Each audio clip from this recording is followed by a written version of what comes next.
What is good, guys? Welcome to Cap the Cage. You can see we have a full house here on the stage. Myself, your host, we got Pat Gerhart, YBB, we got Harry Mack, BB Harry Mack on Twitter, and we got Matt Frevola, the Steamrolla, in the building. He is in the car. He's got some minutes with us. We want to just really ask him some questions about what's going on with him, what we see coming out of the UFC for him as well, and he's in the corner this weekend with Nazim Sadykhov, and we want to talk to him about that a little bit as well. Harry, and Matt, you guys are the two that are connected within the group. Harry, man, you can go ahead and give out that awesome introduction here for Matt and get into that interview. Of course. So the steamroller always deserves an apt introduction, but the man needs no introduction at this point. He's taken the UFC by storm, 2-fight finish streak. Dana owes the man 150 grand. Out in Las Vegas this weekend to corner our buddy Nazim Sadykhov out there with Charlie Campbell, whole bunch of other killers from Serra Longo, Law MMA. It's the year of the steamroller. It's the UFC year. How we feeling, Matty? Appreciate you hopping on as always, brother. Oh no, did he get? He froze. He froze. No, Terrible timing. Terrible terrible, timing. terrible timing. Well, you know what? Hey, we got a chance to talk. Oh, one second. Let's see if he can pop back in here. Yeah, I just shot him. I see something moving. I know it's like trying to move, but not quite. Yeah, he said that he has God, left. what an awesome introduction. Oh no! All right, so, well, he just left. He left training with Charlie and Nazim, and they were actually heading to Aljamain's place. Is what he was saying. So, yeah, maybe he got stuck in the road there with no reception because obviously Vegas is sort of like a desert, so not a lot of reception depending on where Aljamain is. But yeah, man. Hopefully he pops back in here. He does have the link. It would have been awesome to be able to ask him those questions. But with that said, man, obviously, guys, we've had a good run here so far. The last two shows, profitable, two straight shows. We took care of business last weekend with the UFC 284 card. Um, man, it's been a good ride, Harry and Pat. What are your thoughts on this week's card here? I know it's not the most it's not eye candy, right? But we feel like we can find some value this week, right? Yeah, it's not an eye candy card. It's not very attractive, but I think there are some fun fights and fun matchups, and I think Nazim is in one of those fun fights. I think Evan Felder is going to be, a tough test, a tough debut at that. I mean, this guy was, he showed up at welterweight in his last fight, debuted against Preston Parsons. He's getting his lightweight, that's his natural weight class, showing Mhm. against Nazim, and I've only heard good things about both fighters. I'm hoping that we get a 50K bonus out of this. That'd be dope. But yeah, I think that's going to be a great fight. The matchmaking overall, it makes sense, but the name value lacks a little bit on the overall card. We've had a lot of cancellations on the card, so Mhm. it kind of went from a fan friendly card to maybe a hardcore card where casuals may not tune in. But yeah, there's a lot of upside, a lot of rookies, a lot of old faces, and nothing really in Mhm. between. So Yeah, Harry, what are your thoughts on this weekend's card? I know we're gonna talk about. We have five fights that we want to talk about here. But what are your thoughts on this overall card here? Yeah, man, I think Pat just about nailed it. It's not the greatest card on earth by any means. Not a lot of name value. Obviously, it's.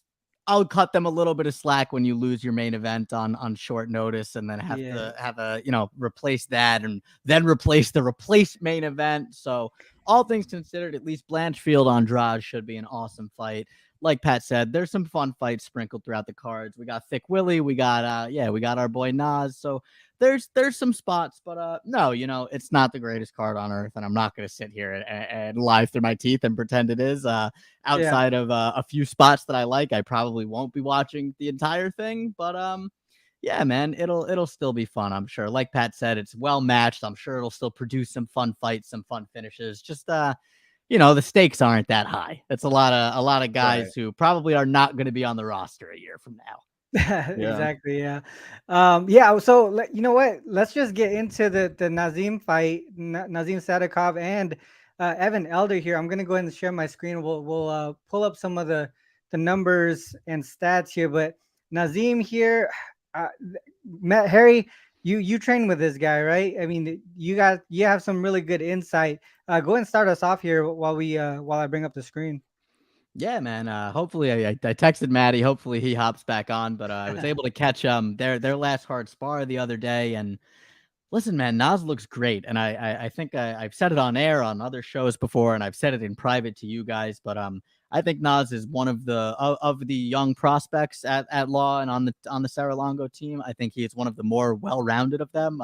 He's a striker by trade, very, very good kicks, very, very good chaining punches together, good body work. But he's also a really competent wrestler and also has good top pressure, good jits, has a few wins by submission. So really, really well-rounded guy.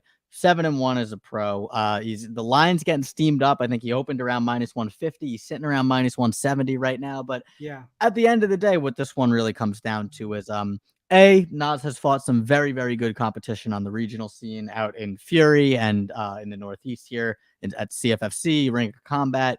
And, to put it very simply without trying to sound like a fucking snob or a piece of shit, Evan Elder is not training with the same caliber of guy that Nas is training with. He's just not.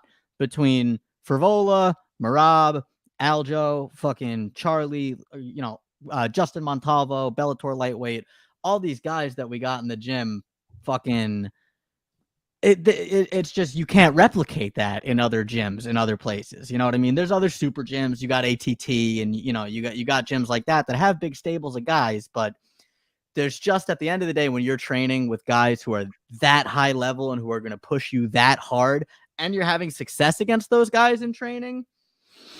Yeah, man, I think you might just be a problem. And Maddie is going to be at Aljo's in 3 minutes, and he will hop back on then. Dope. Yeah. I mean, you talked about it, right? I mean, Nazim on that winning streak here. I think it's actually 7 straight, right? 7 straight wins now, and not on the other side. Elder is coming off of that loss to Preston Parsons. What do you think, Pat? I mean, when we were talking offline here, we both like Nazim too. Obviously, Harry likes Nazim here.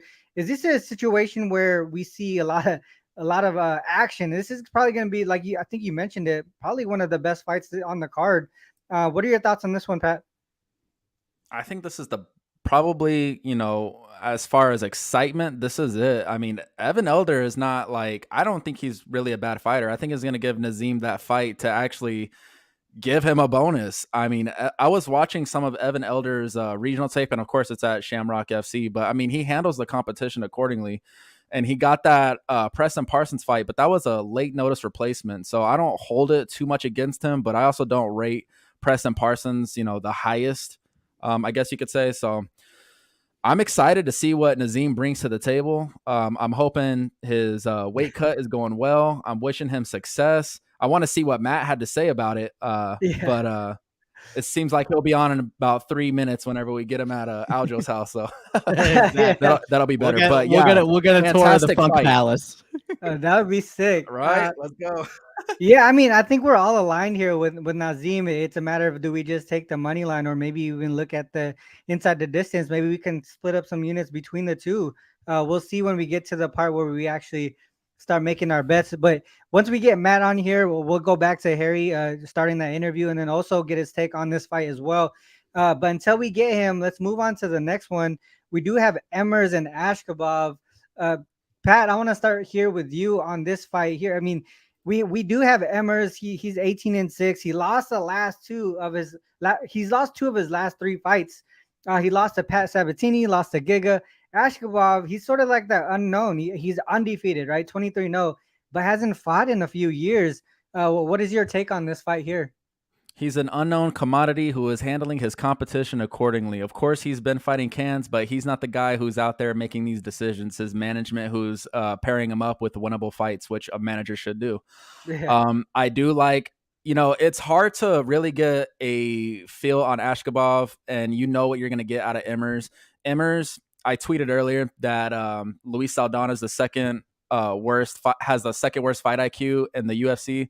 I think Jamall Emmers kind of takes the cake there at the first spot. And it sucks to say that, he's actually from San Antonio too, which is crazy. I mean, Texas cat, he's I guess a hard fighter to read. He has all the talent, all the skill. He reminds me of a Phil Hawes, somebody who has all the pieces to be a good fighter, but somebody who just kind of falls short a little bit too often. Askhabov has a brother in Bellator. He's been training at Tiger Muay Thai. He's also trained with Alex Volkanovski, if you guys didn't know, at Bangtan Muay Thai.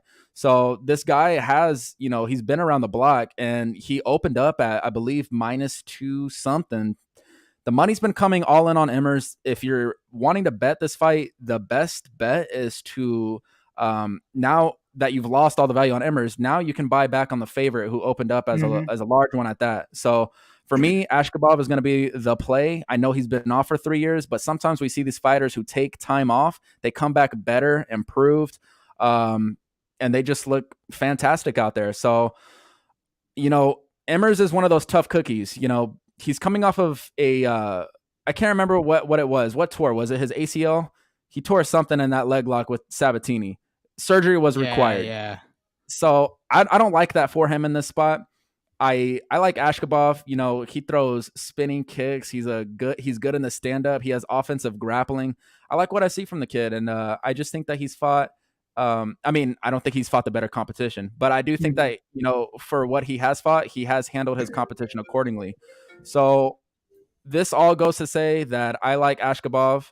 I don't like that he's stepping up a weight class, but I like the fact that he has the upside, in my opinion, in this fight. So it's more of a fade on Emmers than a play on Askhabov. But if you're moving the line $1.50 in favor of the opening favorite, you got to buy back. So this is a spot where I see some buyback action and some valid action to be placed on Askhabov. So for those reasons, sign me up for him.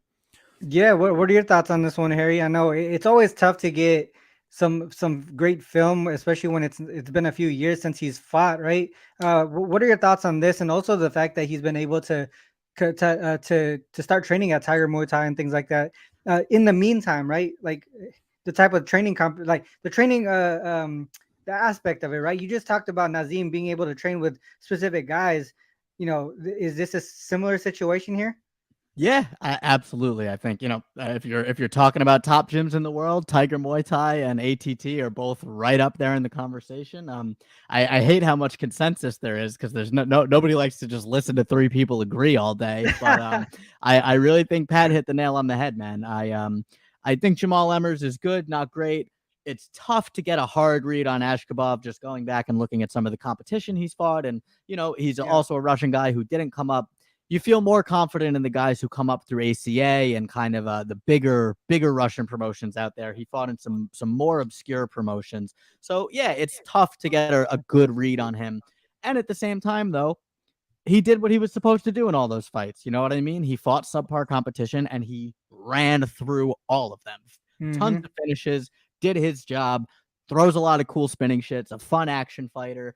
Was originally booked for Contender Series, I believe 2 years ago, had to pull out because of a visa issue, was booked for another UFC fight last year, had to pull out. So, a guy who's clearly been on the UFC's radar, who they clearly want to be a part of the promotion, who they clearly seem to be pretty high on if they are continuing to try and book him and get him fights. So, I think, I think Askhabov might just be legit. And I think this weekend is going to be a very good barometer to see where he's at. It's going to be our first real test, Yeah, that's what Pat was talking about earlier, was more like maybe he's that guy that they want to start building up. You know how like they try to bring in fighters, kind of to what you were just saying. They want to bring in fighters that they want to be able to promote.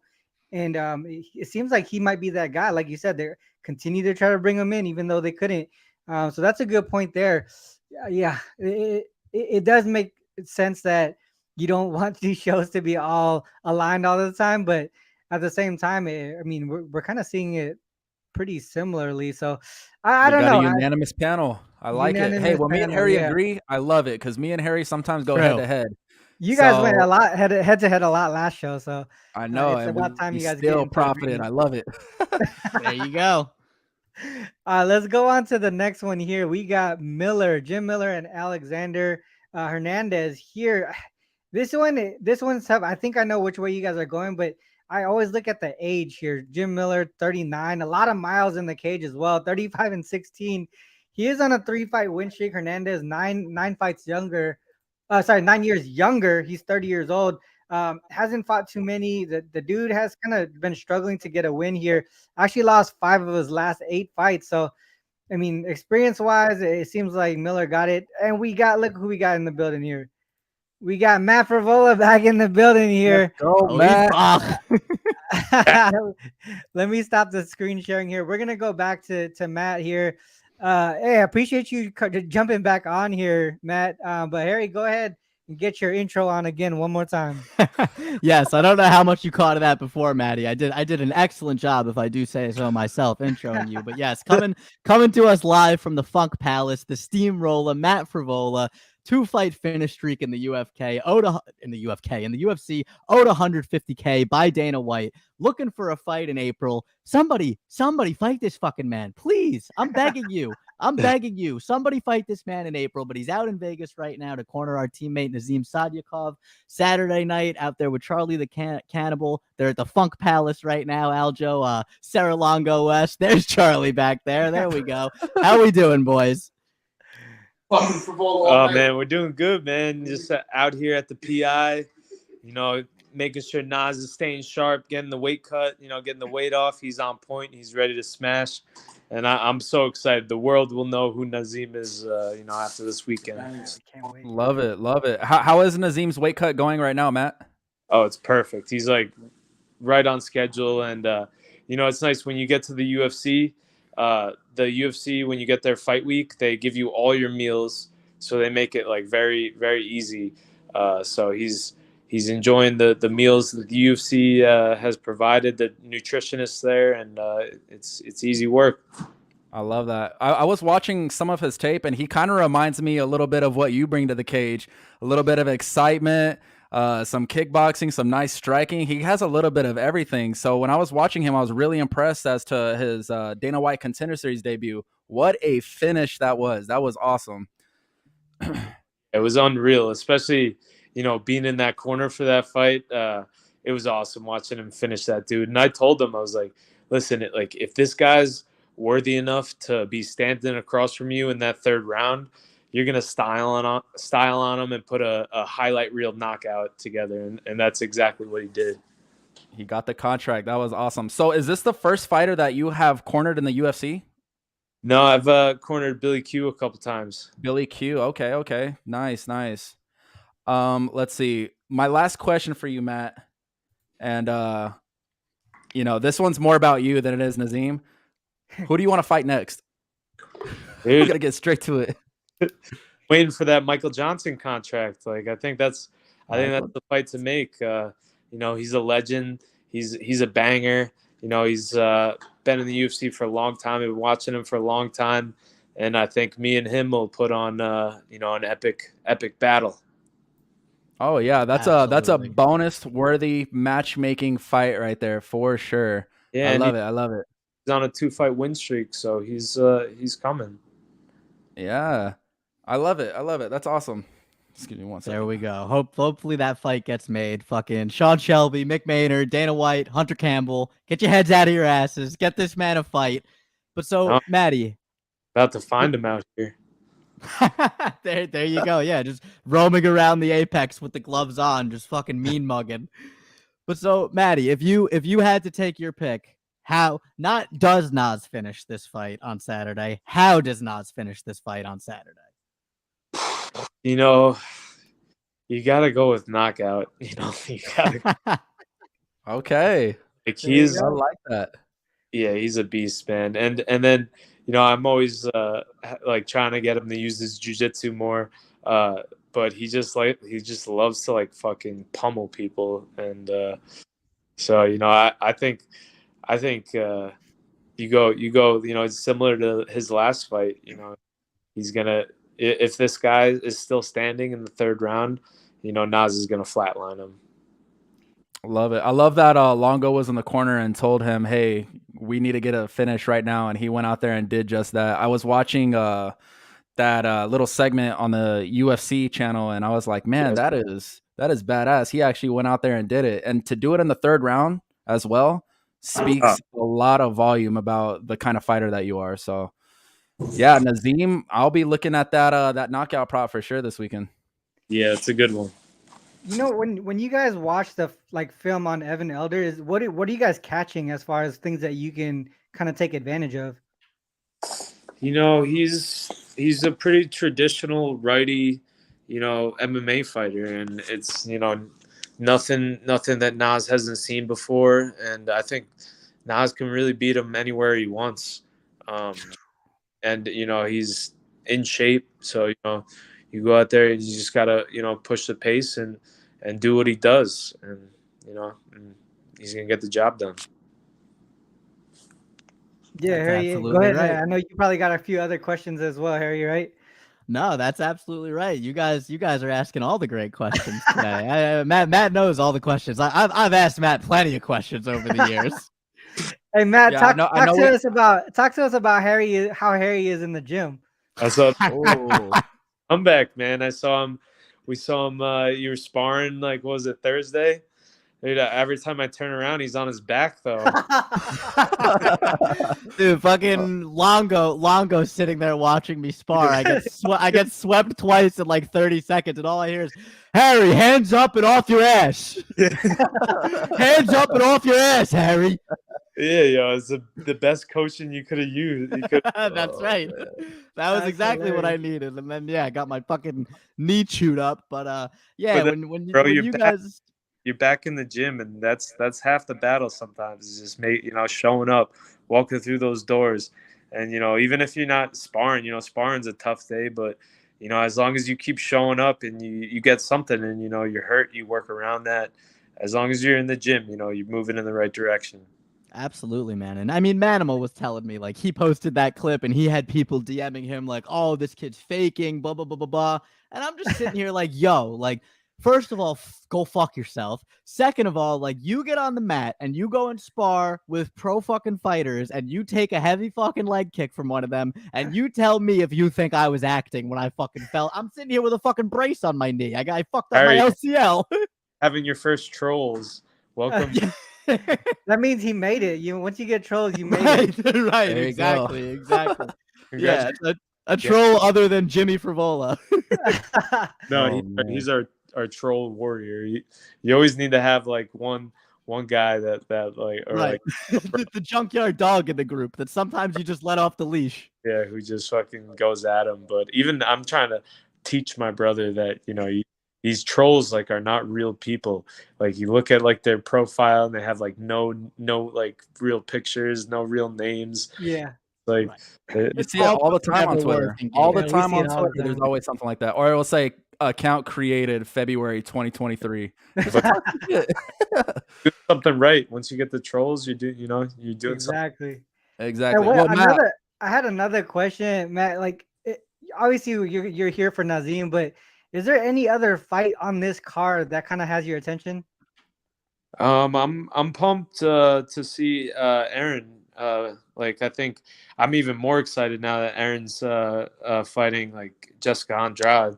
I think that's, you know, she's 4-0 in the UFC, and this is like a huge test for her fifth fight. So I'm excited, and she's also, you know, she's so good.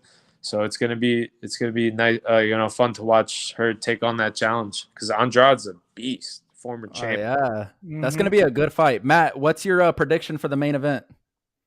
You know, like, I'm definitely rooting for, you know, New Jersey's Erin Blanchfield, you know. So, but yeah, I know that she's been at law once or twice. She's trained out here on the island a little bit. Yeah, and she's cool, and we both are the same manager, Oren, KO Reps.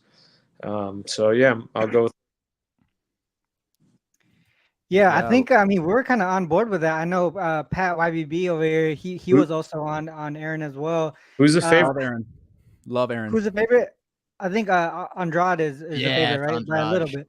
And I'll take Blanchfield underdog money all day. That's what I said. I was like, you know what? Erin Blanchfield will never be an underdog again after Saturday. Like, Yeah, have you that's a seen good her call. odds? Have you seen her average odds? Her average odds are ridiculous. Yeah. So, yeah, love the spot for her. That's awesome. Matt, I have one last question before you head out. All right, so there's a win that's aging very well on your record. It's Jalin Turner. That win is aging like fine wine. He has a matchup coming up against Mateusz Gamrot. Do you have a prediction for us?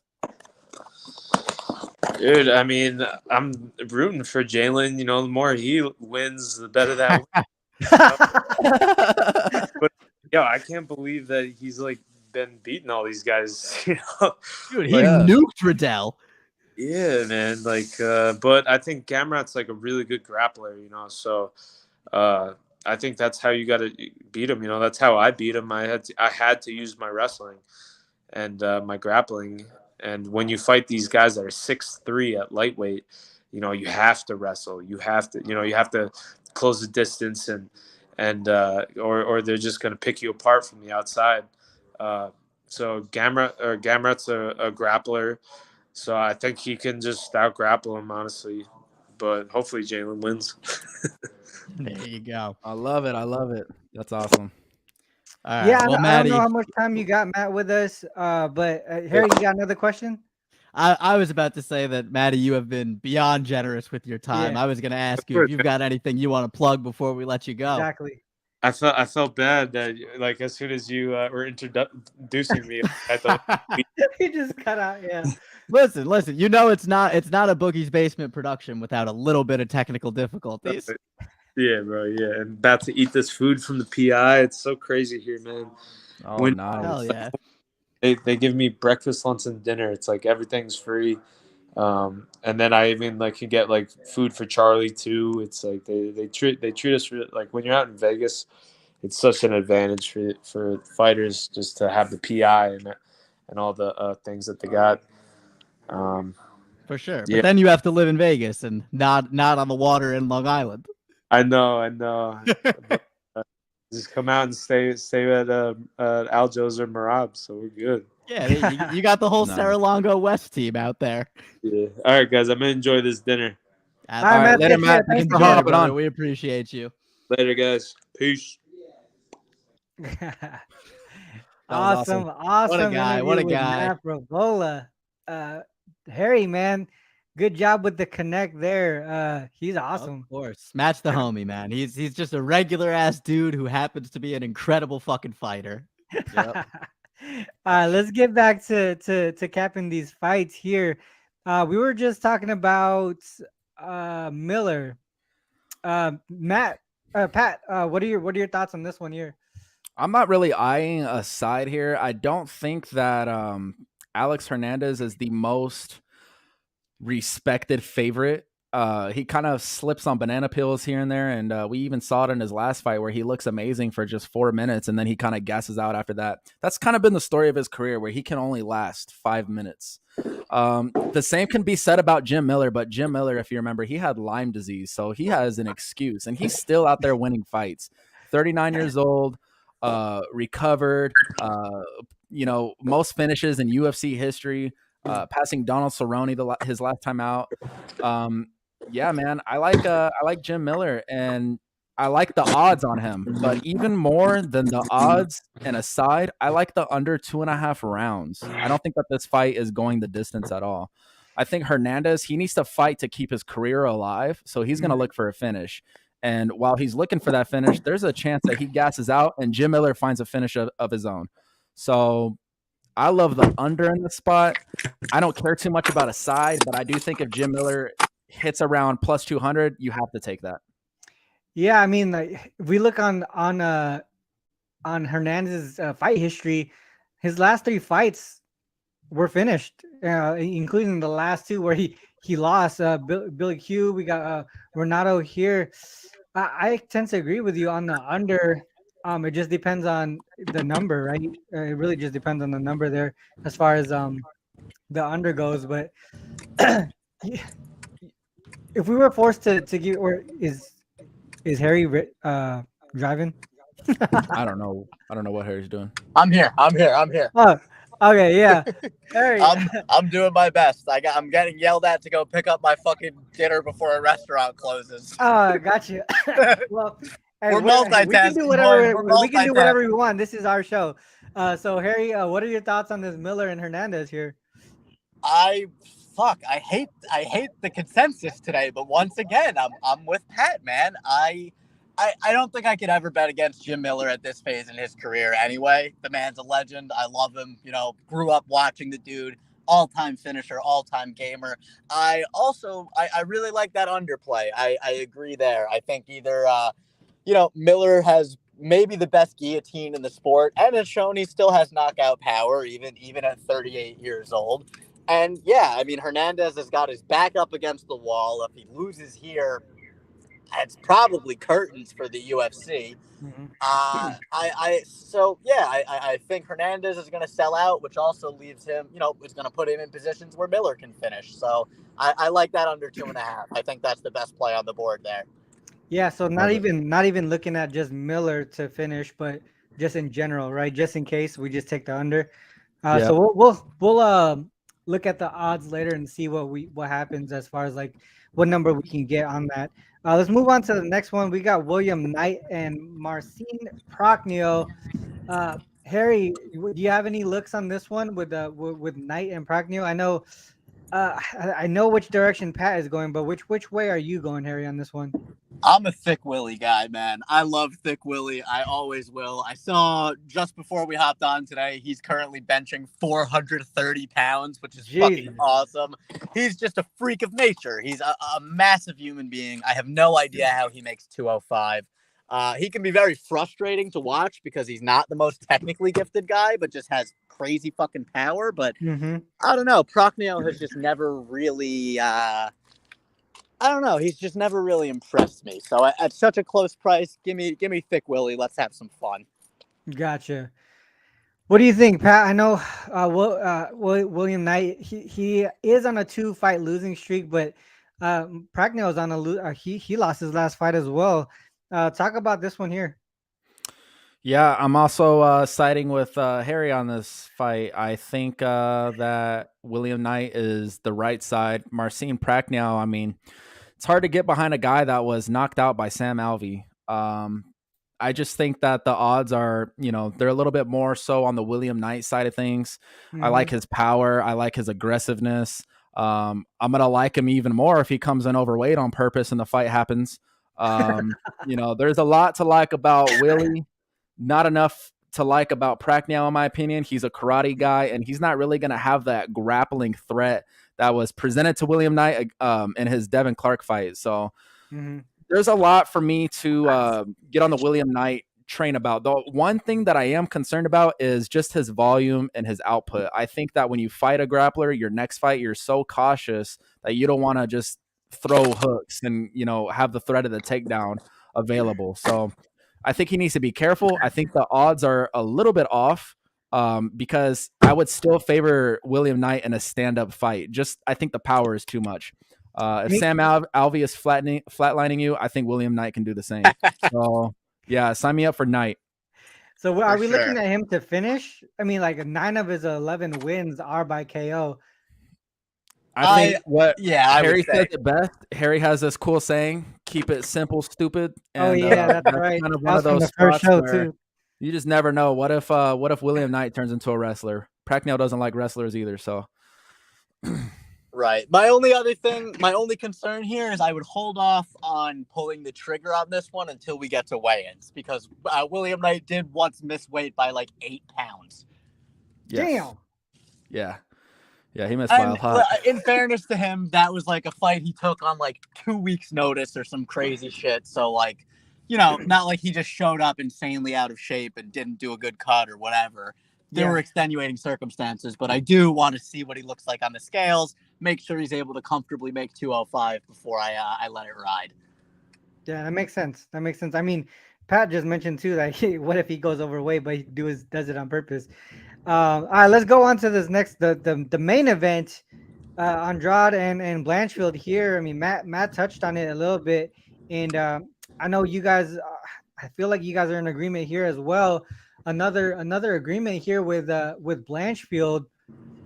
I mean, obviously we see Andrade at 31, we see Blanchfield at 23. It seems like Blanchfield is kind of climbing up pretty quickly in the UFC right now, and Andrade, she's seasoned, right? I mean, she has 33 fights now, former champ and everything. So, Pat, what are your thoughts on this one here?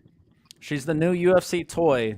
The Erin Blanchfield is even if she doesn't win this fight, she has all the upside in the world. And I just don't think that you're going to see her at plus money for a while, unless she's fighting like Valentina Shevchenko. I think that you got to take that plus money while it's there. Yeah. And the thing with Jessica Andrade, Erin Blanchfield is what they tried to pretend Macy Barber was. exactly. And Erin Blanchfield does 10 times the job Macy Barber does. And Erin Blanchfield is arguably undefeated. I think she beat Tracy Cortez, but let's not go down that road. Her grappling, her wrestling, everything about her is improving. Her striking could use a little bit of work, but again, she's only 23 years old.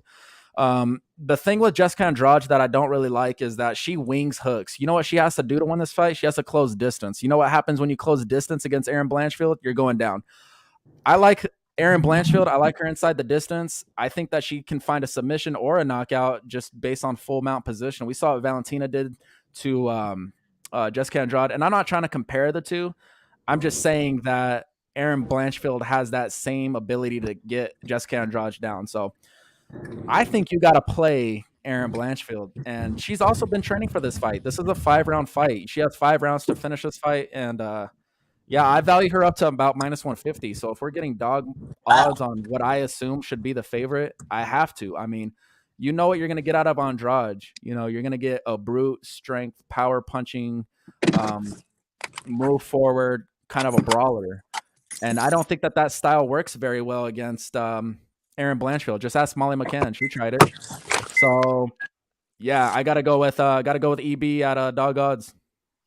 Yeah, I mean that makes sense to me, and it seems like Harry. I know you talked a little bit about this one earlier offline, but what are your thoughts on this one? Are we just all gonna go ahead and go with Blanchfield as well? I'm absolutely with Pat that at the number you have to play Erin, right? As an underdog, she's been training for a 5-round fight. Andrade stepping in on 2 weeks' notice, but I would be lying if I said I wasn't concerned mainly with Erin's striking defense, right? I mean, Jessica Andrade is the most prolific finisher in the history of women's MMA. She's got heavy hands. She's put people out before. If Erin decides that she wants to get a little cocky and stand in the pocket and try and stand and bang with Andrade, she can absolutely get put out like a fucking light. Andrade has crazy power and is, even now, I still think Andrade might be kind of considered underrated. You know what I mean? She's a former champion, put on great fights with the best of the best over 3 different weight divisions. So, I don't know. It's tough. I think people are kind of overlooking Andrade a little bit in this spot. But at the end of the day, I do agree that the simple play is you take the underdog who's been training for a 5-round fight against the fighter who is coming into a main event of 2 weeks. Yeah, a couple of weeks there. Yeah, I mean, even at this number, if we say keep it simple, stupid, we don't even have to look at the ITD, right, Pat? I know you like the ITD there, though. So we can look at the odds and see where we go. We could always just not even go a full unit on it, but sprinkle a little bit on it if we like it that much. But like you said, like Harry said, there is some pause just because of the striking ability of Andrade. So. Well, that's pretty much the main event, guys. We can get into the betting part of it now. I'm gonna bring up the odds page here, and actually, let's just do a quick recap of how we've been doing. We are going with the bankroll page over at fightodds.io. So we started at $5,000 as our bankroll. We are up $636. Our unit size we talked about is $100, so that's about 1.36 units. ROI very, very high there, 70.68, and it's because of our average odds plus 191 on a 7-5-1 record there. Last I was week, about to say, man, that's the beauty of MMA, a 7-5-1 record, but a 70% ROI because we're not That's the guys huge. eating the fucking chalk. That's huge. Yeah. Exactly. So we went on UFC 284. We went up 2.7 units there. Bellator 290. We went up 2.45 there, and then we won that what was it, the parlay here? I think it was yeah, the parlay here that we got the plus 2.4 units. So all in all, man, we been doing pretty well here. I think we go into the odds page here and start with the Nazim fight. We have Nazim at minus 190 or at minus 190 now. Yeah, it's been jumping as we talk. God, 5 dimes got minus 170. We got minus 163 at Betway. If we go in a little bit further, and it opened at 150. Yeah, which is crazy. And if we were looking earlier, me and Pat was looking at it. Sadykhov wins inside the distance. We can get plus 200 at Betway. There's plus 170 at 5 dimes, plus 160 at Bet Online. How confident are we that Sadykhov gets the win with inside the distance here? I'll say I kind of don't really agree with the odds, but I think plus 200 is more attractive than the money line. Similar to what Loma Lukabumi last week, I don't think that her money line was as accurate as her prop line is, or more as attractive, I should say. I think the prop line on Sadykhov is more attractive than his money line, and even Matt Frevola said TKO finish was pretty, or that's what he's expecting. So yeah. Yeah, I mean, inside info, let's take Sadykhov inside the distance, plus 200. Let's make it happen. Absolutely. You good with that one, Harry? I'm absolutely with that one.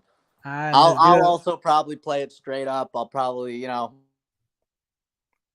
balance it out a little bit. But yeah, that ITD at 2-1, that's tasty. I like that. Nas is a fucking finisher, baby. He's got that killer instinct. Are we gonna go a full unit on it at plus 200? I'm down, but I'll leave that to you guys. I know I'm biased. What'd you think, Pat? Should we go 0.75? Yeah, I was gonna say let's go 0.75 only because I've seen Elder look the part of his durability price tag. I mean, he has looked durable in all fairness, but he hasn't fought anybody like Nazim. So 0.75 is fair with me. Yeah, I like that. Love it. All right, let's go into our next one here, and that would be Emmers and Askhabov. I know we liked Askhabov here. Do we just take him on the money line? I see minus 127 here at 5 dimes. At 127, I have no problem with that. I have no problem with him up to I would say minus 145. I think I was going to say he's the right side. Yeah. You're going to say 150? That's an alignment, Harry. That's true. My guy Euphoria knows sounds like he knows Blanchfield. Yeah, Blanchfield sub from Jersey Gym. She's the real deal. I like it. Yeah, Blanchfield is the real deal, man. I mean, I like Blanchfield. Like I said, I got to ride with Blanchfield. Her as a prospect for certain. All right, so we won a unit there. All right, so next up we have it was Jim Miller. What are our thoughts on this one? Do we take in the under here? I was about to say I'd take the under there. I think that's the best side. So we're getting under 1.5 at plus money. We're getting under 2.5. Best odds at 2.5 is minus 150. What are your guys' thoughts here? I like the 2.5. That minus 150 is just insurance, just in case it goes into the third round. That minus 150 is more attractive to me than the plus money. So I agree. Yep, there we go, Harry. Alignment. I love it. That's a full unit right there, baby. Yes, sir. Are we risking to make the unit on this one just at the minus 150, or what are your thoughts? I personally always go to the unit, but I have no preference. Whatever you guys want to do. I'm down for that. Oh shit! Yeah, I'm down for the to win one unit on this one. Okay. It's a good sign that we're on episode 3 or 4 or whatever, and this is the first time we're having to be like, oh, what do we do when we're taking a favorite? Yeah, yeah, that's why we got that plus 191 there. So this is the chalkiest we've ever been here. So Jim Miller, we got William Knight here. We're taking the money line. We got -109 at my bookie. I'd throw half of a unit on that thick Willie money line. I'm at half a unit myself, Harry. I love it. The alignments are This amazing. This is a thing of beauty, Pat. This is me and Harry go head to head a lot, and it's cool to get some reassurance. Be on my side, damn it. Love it. All right. Is that all we got? No, we got one more. We got the Andrade. Do we want to? Do you guys want? No, never mind. I was gonna say, do you want to sprinkle on the KO? But it's not even that much more. It's probably not worth it. All right, so we got Blanchfield, Andrade. We taking the money line here. Dang, 149 at my bookie. What's going on over here? Yeah, I know. At my bookie, you got the best odds right now. They're late to the party. They're late moving that number. Damn, do we want to go? Do we want to just do a unit, or we want to? I feel like we're all looking pretty good on this one. At plus 149 at my bookie, I feel like you have to go a full unit. Now, if it was like plus 115, plus 110, maybe half a unit. But because the odds are so wide for a fighter that I'm valuing a little bit more than the market, I think a full unit is fair. Hell yeah. All right, so let's see what we got here. Cap the cage. UFC Fight Night, Andrade versus Blanchfield. We have Sadykhov wins inside the distance at plus 200. We went 3/4 unit there. We got Askhabov. We got the money line at -132.